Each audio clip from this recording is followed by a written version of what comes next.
வர்கீஸ் இசையில் பாடல்கள் அனைத்தும் கேட்கும் ரகம். தேவநந்தாவை திருமணம் செய்து கொண்டு உறவினர் வீட்டில் தங்குவதற்காக மலைப்பகுதிக்கு செல்கிறார். அங்கு நாயகியுடன் சந்தோஷமாக வாழ்ந்துவிட்டு பணம் நகைகளை இந்த வீட்டில் மறைத்து வைத்துவிட்டு சில தினங்களில் வருவதாக சொல்லி நாயகி தனியே விட்டு செல்கிறார். 2-3 வருடங்களாகியும் சவுந்தரராஜா வராமல் இருக்கிறார். இந்த நிலையில் பாம்பு கடித்ததாக கூறி வீட்டிற்கு வரும் சந்தோஷ் நாயகி தேவநந்தாவை அடைய நினைக்கிறார். மேலும் சவுந்தரராஜா வீட்டில் மறைத்து வைத்திருக்கும் பணம் மற்றும் நகைகளை தேடுகிறார். இறுதியில் சந்தோஷ் தாமோதரன் யார், எதற்காக பணம் நகைகளை தேடுகிறார், நாயகி தேவநந்தாவை அடைந்தாரா, சவுந்தரராஜா தேவநந்தாவை தேடி மீண்டும் வந்தாரா என்பது படத்தின் மீதி கதை.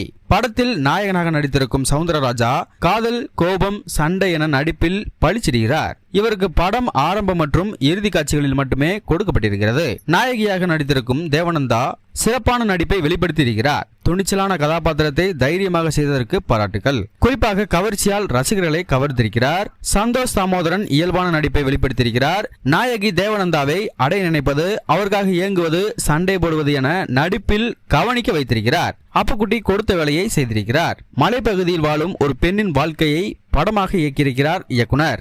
ஒரு பெண்ணை அடைய நினைப்பவர்கள் அவர்களை அந்த பெண் எப்படி சமாளிக்கிறார் என்பதை திரைக்கதையாக கொடுத்திருக்கிறார். மெதுவாக செல்லும் திரைக்கதையும் சுவாரஸ்யமான காட்சிகள் இல்லாததும் படத்திற்கு பலவீனம்.